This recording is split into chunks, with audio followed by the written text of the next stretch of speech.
রমজান রমজান রমজান তোহফায়ে রমজান। আলহামদুলিল্লাহি রাব্বিল আলামিন, আসসালাতু ওয়াসসালামু আলা সাইয়্যিদিল মুরসালিন, আম্মা বা'দু, ফাউযু বিল্লাহি মিনাশ শাইতানির রাজীম, বিসমিল্লাহির রহমানির রহিম। আসসালাতু ওয়াসসালামু আলাইকা ইয়া রাসূলুল্লাহ ওয়া আলা আলিকা ওয়া আসহাবিকা ইয়া হাবিবাল্লাহ। আসসালাতু ওয়াসসালামু আলাইকা ইয়া নবিয়াল্লাহ ওয়া আলা আলিকা ওয়া আসহাবিকা ইয়া নূরাল্লাহ।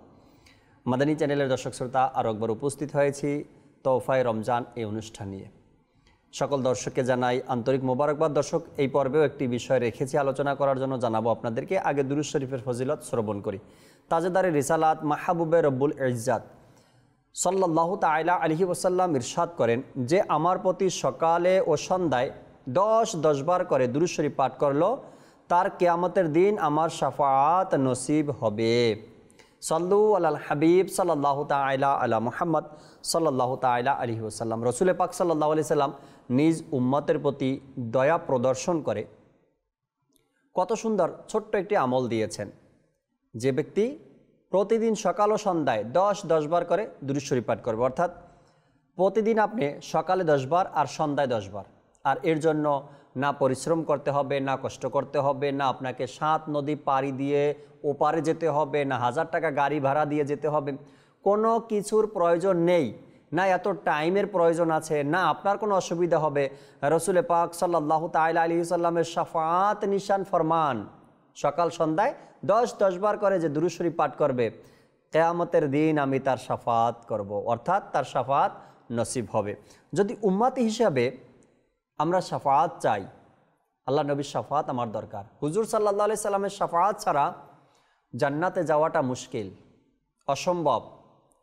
কিছু নেই, জান্নাতে যাওয়ার মতো কিছু নেই, একমাত্র যদি সেই করিম আকা সাল্লাল্লাহু তাআলা আলাইহি সাল্লাম শাফাআত করেন আর এই দুরূদ ও সালামের ওসিলাতে শাফাআত করেন, তবে পার পাওয়ার আশঙ্কা রাখি আর আশা রাখি আল্লাহ নবী সাল্লাল্লাহু তাআলা আলাইহি ওয়াসাল্লাম আমাদেরকে পার করে নেবেন এবং নাজাত আমরা পাবো ইনশাআল্লাহ তাআলা।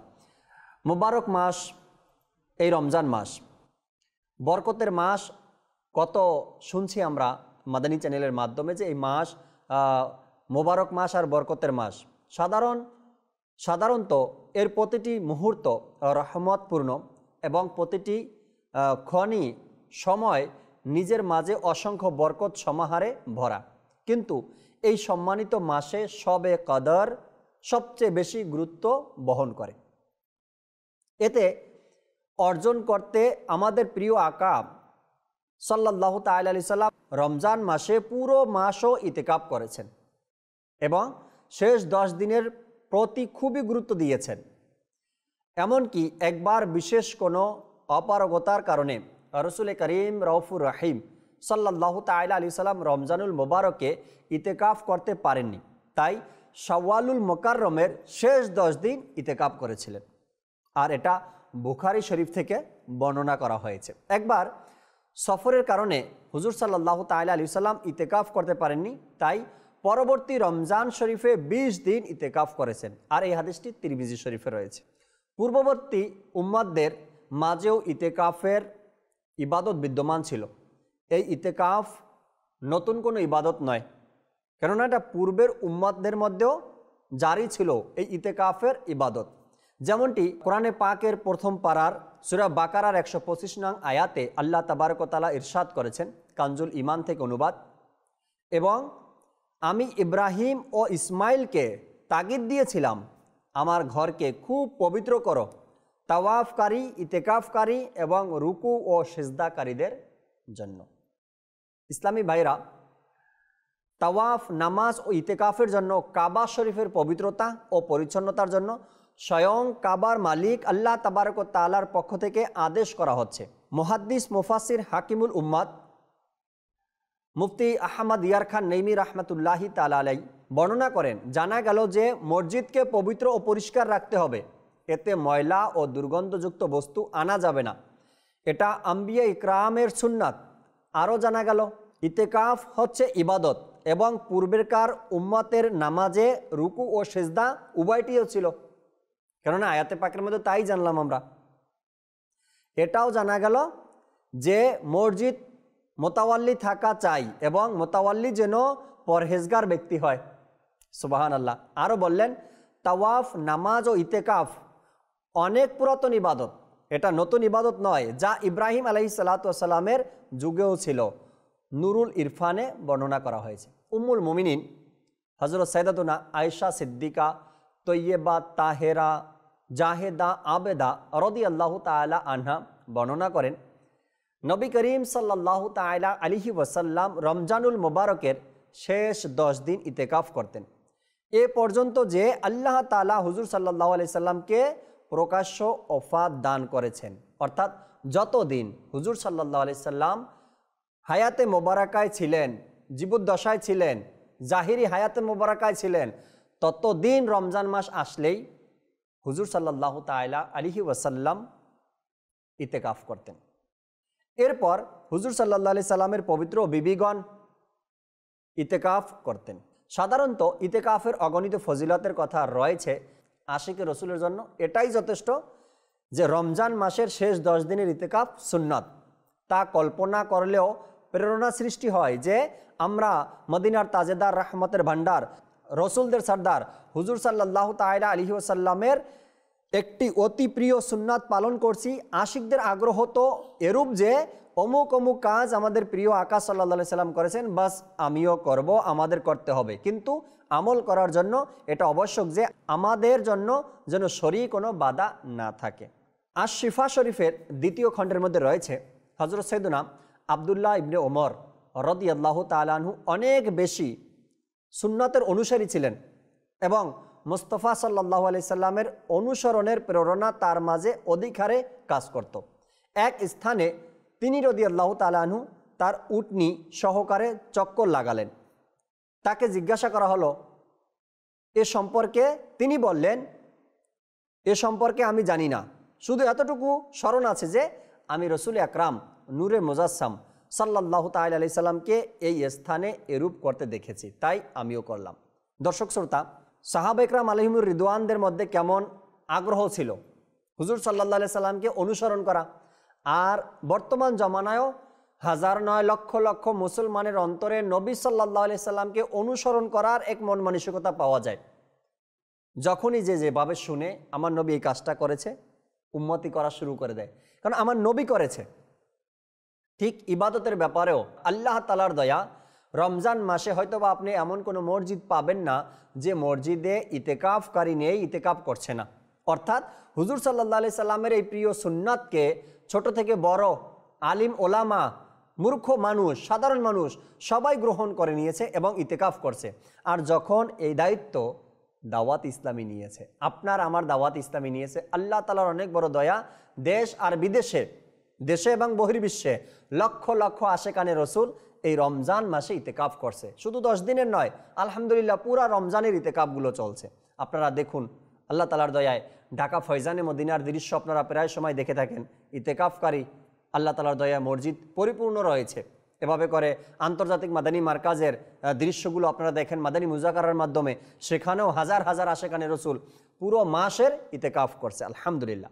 ফতুয়ায়ে আলমগীরিতে রয়েছে ইতেকাফের উপকারিতা একেবারে স্পষ্ট, কেননা এতে বান্দা আল্লাহ তাআলার সন্তুষ্টি অর্জনের জন্য পরিপূর্ণরূপে নিজেকে আল্লাহ তাআলার ইবাদতে লিপ্ত করে দেয়, আল্লাহ তাআলার সন্তুষ্টির জন্য, এবং দুনিয়ার ওই সব কাজকর্ম থেকে পৃথক হয়ে যায় যা আল্লাহ তাআলার নৈকট্যের পথে প্রতিবন্ধকতা। আর ইতেকাফকারীর সম্পূর্ণ সময়টুকু বাহ্যিক পক্ষে আল্লাহ তাবারক ওয়া তাআলার সন্তুষ্টির জন্য ইবাদতেই হয়, কেননা নামাজের জন্য অপেক্ষা করাতেও নামাজের মতো সওয়াব রয়েছে।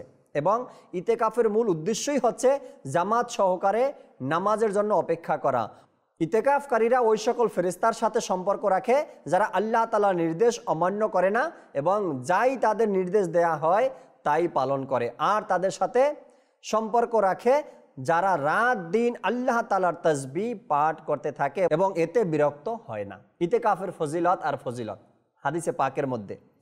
আর এত ফজিলত শুনেই তো আশেকানে রসুলের আগ্রহ আরও বেড়ে যায় ইতেকাফ করার ব্যাপারে। নবী করিম সাল্লাল্লাহু আলাইহি সাল্লাম ইরশাদ করেন, যে ব্যক্তি আল্লাহ তাআলার সন্তুষ্টি অর্জনের জন্য 1 দিন ইতেকাফ করবে, আল্লাহ তাআলা তার এবং জাহান্নামের মাঝখানে 3টি খন্দককে অন্তরাল করে দিবেন। প্রতিটি খন্দকের দূরত্ব পূর্ব ও পশ্চিম প্রান্তের দূরত্ব অপেক্ষাও বেশি হবে। সুবহানাল্লাহ। 3 খন্দক কেমন? যেমন আমাদের পূর্ব এবং পশ্চিম, পৃথিবীর পূর্ব এবং পশ্চিম কতটা দূরত্ব আপনি হয়তো যারা বহির্বিশ্বে সফর করছেন তারা দেখেন কতটা দূরত্ব হতে পারে, আইডিয়াও আছে, আপনাদের ধারণাও আছে। এই রকমের 3 খন্দক দূরত্ব থাকবে ওই ব্যক্তি। সুবহানাল্লাহ। উম্মুল মুমিনিন হযরত সাইয়্যিদাতুনা আয়েশা সিদ্দিকা রাদিয়াল্লাহু তাআলা আনহা থেকে বর্ণিত, শাফিউল মুজনিবিন রাহমাতাল লিল আলামিন সাল্লাল্লাহু তাআলা আলাইহি ওয়াসাল্লাম ইরশাদ করেন, যে ব্যক্তি ঈমান সহকারে সওয়াব অর্জনের উদ্দেশ্যে ইতিকাফ করলো তার পূর্ববর্তী সকল গুনাহ ক্ষমা করে দেয়া হবে। সুবহানাল্লাহ, সুবহানাল্লাহ। মুসলিম শরীফে বর্ণিত রয়েছে, হযরত সাইয়্যিদুনা নাফে রাদিয়াল্লাহু তাআলা আনহু বলেন, হযরত সাইয়্যিদুনা আব্দুল্লাহ ইবনে ওমর রাদিয়াল্লাহু তাআলা আনহু থেকে বর্ণিত, তাজেদারে রিসালাত শাহেনশাহে নবুয়াত মাহবুবে রব্বুল ইজ্জাত সাল্লাল্লাহু তাআলা আলাইহি ওয়াসাল্লাম রমজান মাসের শেষ 10 দিন ইতিকাফ করতেন। হযরত সাইয়্যিদুনা নাফে রাদিয়াল্লাহু তাআলা আনহু বলেন যে হযরত সাইয়্যিদুনা আব্দুল্লাহ ইবনে ওমর রাদিয়াল্লাহু তাআলা আনহু আমাকে মসজিদের ওই স্থানটি দেখিয়েছেন যেখানে রাসূল আকরাম সাল্লাল্লাহু তাআলা আলাইহি সাল্লাম ইতিকাফ করতেন। প্রিয় ইসলামী ভাইরা, মাদানী চ্যানেলের দর্শক শ্রোতা, মসজিদে নববী শরীফ এর যে স্থানে আমাদের প্রিয় আকা মাদানী ওলে মোস্তফা সাল্লাল্লাহু তাআলা আলাইহি সাল্লাম ইতিকাফ করার জন্য বিছানা বা খাট বিছাতেন, সেখানে স্মৃতিস্বরূপ একটি মোবারক স্তম্ভ এখনও স্থাপিত রয়েছে। সৌভাগ্যবান আশেকানে রসুলরা এর জিয়ারত করে থাকে এবং বরকত অর্জনের জন্য সেখানে নফল নামাজ আদায় করে থাকেন। যখনই আমাদের ভাগ্য চমকে যায়, আল্লাহ তাআলা আমাদেরকে এই রমজানেই মদিনা শরীফের জিয়ারত নসিব করুক। যাদের এই সৌভাগ্য অর্জন হয় যে মদিনাতুল মুনাওয়ারায় হাজিরি দেওয়ার সৌভাগ্য অর্জন হয়, আপনারাও মনে করে প্রিয় আকা সাল্লাল্লাহু আলাইহি সাল্লাম মসজিদে নববী শরীফের মধ্যে যেখানে ইতিকাফ করতেন সেই স্থানের জিয়ারত করেন, সেখানে জিয়ারত করবেন এবং নামাজও আদায় করবেন ইনশাআল্লাহ তাআলা। মুসলিম শরীফের মধ্যে বর্ণিত রয়েছে, হযরত সাইয়্যিদুনা আবু সাঈদ খুদরি রাদিয়াল্লাহু তাআলা আনহু থেকে বর্ণিত, একবার হুজুর আকরাম সাল্লাল্লাহু তাআলা আলাইহি ওয়াসাল্লাম পহেলা রমজান থেকে 20 রমজান পর্যন্ত ইতিকাফ করার পর ইরশাদ করলেন, আমি শবে কদরের অপেক্ষায় ছিলাম। রমজানের প্রথম 10 দিনের ইতিকাফ করলাম, অতঃপর মধ্যবর্তী 10 দিন ইতিকাফ করছি, অতঃপর আমাকে বলা হয়েছে যে শবে কদর শেষ 10 দিনে রয়েছে। সুতরাং তোমাদের মধ্যে যে ব্যক্তি আমার সাথে ইতিকাফ করতে চাও তারা করে নাও। আল্লাহ আল্লাহ আল্লাহ। হযরত সাইয়্যিদুনা আবু সাঈদ খুদরি রাদিয়াল্লাহু তাআলা আনহু বলেন, হুজুর আকরাম সাল্লাল্লাহু আলাইহি সাল্লাম একটি তুরস্কবাসীদের তাঁবুতে রমজানুল মোবারকের প্রথম 10 দিন ইতিকাফ করলেন, অতঃপর মধ্যবর্তী 10 দিনের অতঃপর মাথা মোবারক বের করলেন এবং ইরশাদ করলেন, আমি প্রথম 10 দিনের ইতিকাফ শবে কদর খোঁজার জন্য করেছি, এরপর এই উদ্দেশ্যেই দ্বিতীয় 10 দিন ইতিকাফ করলাম।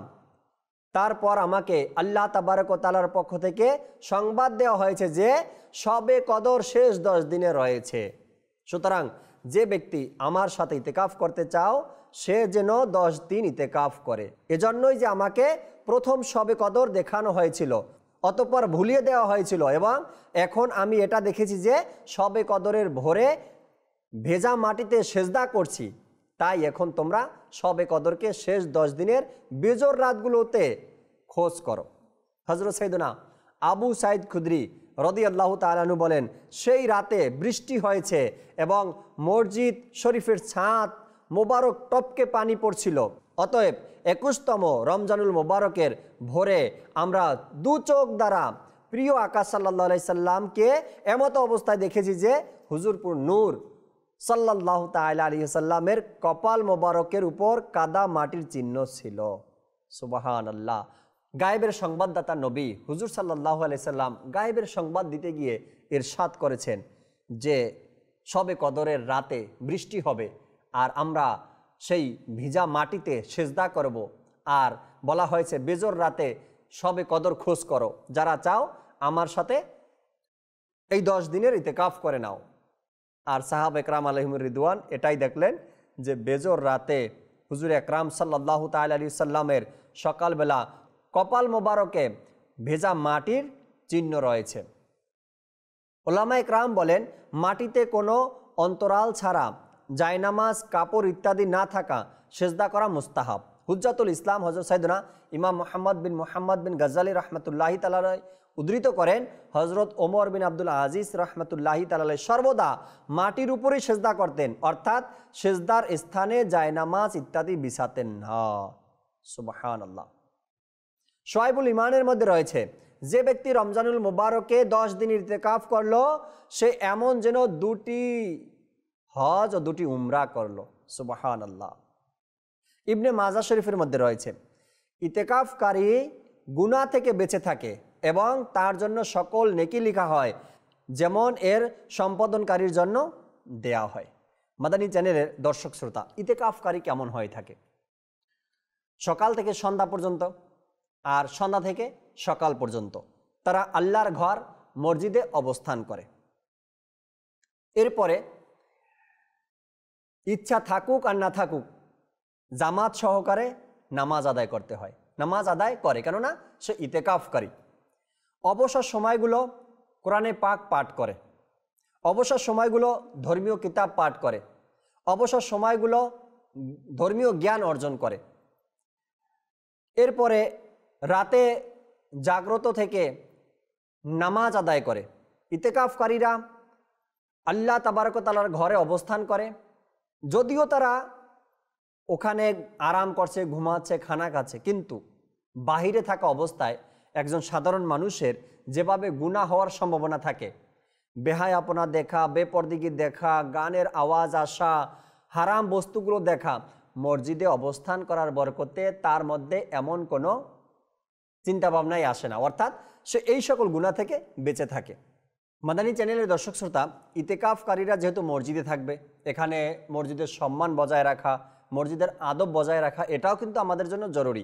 কেননা ইতিকাফকারীরা যে সবাই আলিম এই রকমের না, বা ধর্মীয় জ্ঞান সবার কাছে আছে এই রকমের না, সাধারণ মানুষও ইতিকাফ করে থাকেন। এই জন্য মসজিদের সম্মান এবং আদব রক্ষার কিছু বিষয়ও আমাদেরকে খেয়াল রাখতে হবে। কেননা মানুষ 10 দিন মসজিদেই থাকতে হবে, তাই মসজিদের সম্মান সম্পর্কে কয়েকটি বিষয় আমাদেরকে শিখতে হবে। ইতিকাফ অবস্থায় মসজিদের ভিতর প্রয়োজনীয় পার্থিব কথা বলার অনুমতি রয়েছে, কিন্তু এমনভাবে যে কোনো নামাজি বা ইবাদতকারী অথবা ঘুমান্ত ব্যক্তির জন্য সমস্যা না হয়। মনে রাখবেন, মসজিদে বিনা প্রয়োজনে পার্থিব কথাবার্তা বলাও ইতিকাফকারীর অনুমতি নেই। এরপরে শোয়াইবুল ইমানের মধ্যে রয়েছে, হযরত সাইয়েদনা হাসান বসরি রাহমাতুল্লাহি তাআলা থেকে বর্ণিত, তাজেদারে রিসালাত শাহিনশাহ নবুয়াত সাল্লাল্লাহু তাআলা আলাইহি ওয়াসাল্লাম ইরশাদ করেন, মানুষের মাঝে এমন একটি যুগ আসবে যখন মসজিদে দুনিয়াবি কথাবার্তা হবে, তোমরা তাদের সাথে বসিও না, কেননা আল্লাহ তাআলার নিকট এমন মানুষের প্রয়োজন নেই। আল্লাহ তাবারক ওয়া তাআলা আমাদেরকে হিফাজত করুক। প্রসিদ্ধ মুফাসসির হাকিমুল উম্মাত হযরত মুফতি আহমদ ইয়ার খান রাহমাতুল্লাহি তাআলা এই হাদিসে পাকের আলোকে বলেন, আল্লাহ তাআলা তাদের প্রতি দয়া করবেন না, নয়তো রব তাআলার কোনো বান্দারই প্রয়োজন নেই, তিনি প্রয়োজন থেকে পবিত্র। সুবহানাল্লাহ। এরপরে মুসলিম শরীফের মধ্যে একটি হাদিস রয়েছে, হযরত সাইয়েদনা আবু হুরায়রা রাদিয়াল্লাহু তাআলা আনহু থেকে বর্ণিত, রাহমাতে আলম সাল্লাল্লাহু আলাইহি সাল্লাম ইরশাদ করেন, যে ব্যক্তি কাউকে মসজিদে হারানো জিনিস খুঁজতে শুনে বা দেখে, তবে বলবে আল্লাহ তাআলা যেন তোমাকে ওই জিনিস ফিরিয়ে না দেন, কেননা মসজিদ এ কাজের জন্য তৈরি করা হয়নি। আল্লাহ। এরপরে হযরত সাইয়েদনা সাইব বিন ইয়াজিদ রাদিয়াল্লাহু তাআলা আনহু বলেন, আমি মসজিদে দাঁড়িয়েছিলাম, এমতো অবস্থায় আমাকে কেউ পাথর মারল। তাকিয়ে দেখলাম তিনি আমিরুল মুমিনিন হযরত সাইয়েদনা ওমর ফারুক আজম রাদিয়াল্লাহু তাআলা আনহু। তিনি আমাকে ইঙ্গিত করে বললেন, ওই 2 জন লোককে আমার নিকট নিয়ে আসো। ইশারা করে বললেন, ওই 2 জন লোককে আমার নিকট নিয়ে আসো। আমি ওই 2 জনকে নিয়ে এলাম। হযরত সাইয়েদনা ফারুক আজম রাদিয়াল্লাহু তাআলা আনহু তাদেরকে জিজ্ঞাসা করলেন, তোমরা কোন জায়গার সাথে সম্পর্কিত, অর্থাৎ তোমরা কোন এলাকার সাথে, কোন এরিয়ার সাথে, কোথায় তোমরা থাকো, তোমাদের সম্পর্ক কোন এলাকার সাথে? আরজ করলো, তাইফের সাথে। তিনি বললেন, যদি তোমরা মদিনাতুল মুনাওয়ারার অধিবাসী হতে, কেননা তারা মসজিদের আদব সম্পর্কে ভালো জানেন। মদিনাবাসীরা মসজিদের আদব সম্পর্কে ভালো জানেন, কেননা হুজুর সাল্লাল্লাহু আলাইহি সাল্লাম মদিনাতে। এই জন্য ফারুক আজম বললেন, মদিনাবাসীরা মসজিদের আদব সম্পর্কে ভালো জানেন, তবে আমি তোমাদের অবশ্যই শাস্তি দিতাম, কেননা তোমরা রাসূলুল্লাহ সাল্লাল্লাহু আলাইহি সাল্লামের মসজিদে নিজেদের কণ্ঠস্বরকে উঁচু করেছ।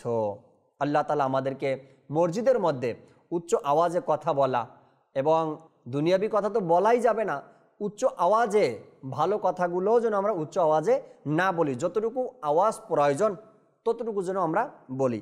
আজকাল তো আমাদের মনে হয় কথা বলার জায়গাটাই মসজিদকে বানিয়ে নিয়েছি। রমজান মাসে বিশেষ করে দর্শক শ্রোতা, বিভিন্ন শহরে দেখা যায়, শহরের মধ্যে মসজিদগুলোতে এসি লাগানো থাকে, সাধারণ মানুষের জন্য সুযোগ সুবিধা দেওয়া থাকে।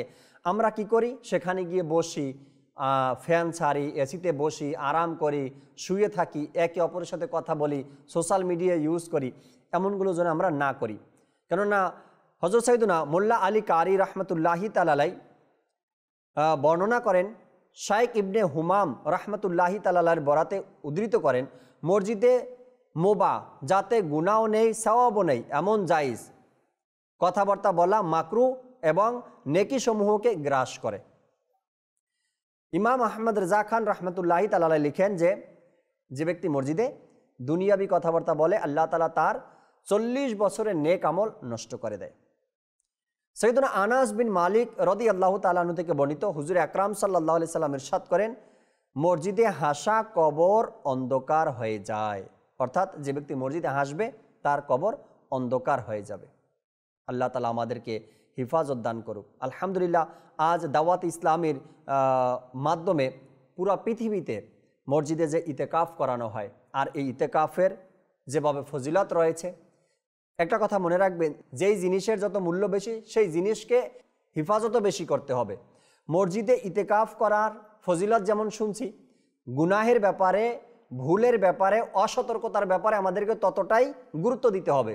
মসজিদে ইতেকাফের ফজিলত শুনলাম, কিন্তু সেখানে আসার পরে মসজিদের সাথে বেয়াদবি হওয়া, আদব রক্ষা না করা, সম্মান রক্ষা না করা, তো গুনাহ তো রয়েছে, গুনাহ তো আমাদের হবে। আমাদের চিন্তা করতে হবে যে আমাদের দ্বারা মসজিদের সাথে কোনো বেয়াদবি না হয়, মসজিদে অসম্মানিত যেন না হয়। আমরা কথা বলবো কম আওয়াজে, খাবারের ব্যাপারে সতর্ক থাকবো, কথা বলার ব্যাপারে সতর্ক থাকবো, ঘুমানোর ব্যাপারে সতর্ক থাকবো। আমার দ্বারা যেন মসজিদ পরিষ্কার আমি যেন রাখতে পারি, এগুলো চিন্তা রাখবো। যে কেউ যা করুক, কিন্তু আমরা যেন নিজের পক্ষ থেকে মসজিদকে পরিষ্কার পরিচ্ছন্নতা রাখা, সুগন্ধ যেন থাকে মসজিদে, এই বিষয়গুলো আমরা নজরে রাখি, চেষ্টা করি। এতে করে কি হবে, মসজিদ পরিষ্কার পরিচ্ছন্ন থাকবে এবং খুশবুদারও থাকবে এবং পরিষ্কার পরিচ্ছন্ন মসজিদ থাকবে। আর একজন ব্যক্তি নামাজি মসজিদে এসে যেন এটা বলতে না পারে ইতেকাফকারীরা মসজিদকে এমন করে রেখেছে, এটা যেন আমরা কখনোই না করি।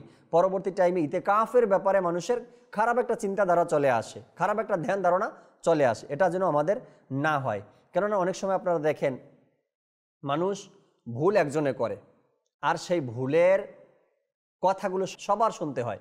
যেমন কোনো বংশের মধ্যে কোনো একজন ব্যক্তি যদি চুরি করে, তখন ওই ব্যক্তিকে বলে না যে সে চোর, কি বলে, অমুক বংশের মধ্যে আজ চোর ধরা পড়েছে, বা অমুক বংশের একজনকে চোর বলে আজ সাব্যস্ত হয়েছে। এমনটা করা যাবে না। আমার একার কারণে যেন ইতেকাফের উপরে মানুষ আঙ্গুল না তোলে, আমার একার কারণে দাওয়াত ইসলামের উপরে যেন মানুষ আঙ্গুল না তোলে। আল্লাহ তাবারক ওয়া তাআলা আমাদেরকে এই ফজিলতপূর্ণ কাজ রমজানের ইতেকাফ করা, যেহেতু ইতেকাফের এখনই সময়, ইতেকাফের জন্য নিয়ত করে নিন, ইতেকাফ করুন, দাওয়াত ইসলামের সাথে ইতেকাফ করুন। আল্লাহ তাবারক ওয়া তাআলা চাই ইনশাআল্লাহ তাআলা অনেক কিছু শিখতেও পারবো এবং আল্লাহ তাআলার ঘরে 10 দিন অবস্থানও করতে পারবো এবং লাইলাতুল কদরও খুঁজতে পারবো। পুরা ইতেকাফের মধ্যে আমরা জামাত সহকারে নামাজও আদায় করতে পারবো। আল্লাহ তাবারক ওয়া তাআলা আমাদেরকে এই মহান কাজে অংশগ্রহণ করার, এই সুন্নতের নববীর মধ্যে অংশগ্রহণ করার সে তৌফিক দান করুক। আমিন বিজাহিন নাবিল আমিন সাল্লাল্লাহু তাআলা আলাইহি সাল্লাম। দর্শক শ্রোতা, আগামী পর্বে নতুন আরেকটি বিষয় নিয়ে আলোচনা করব। ততক্ষণ মাদানী চ্যানেলের সাথেই থাকবেন। সাল্লু আলাল হাবিব সাল্লাল্লাহু তাআলা আলা মুহাম্মদ সাল্লাল্লাহু তাআলা আলাইহি ওয়াসাল্লাম। রমজান রমজান রমজান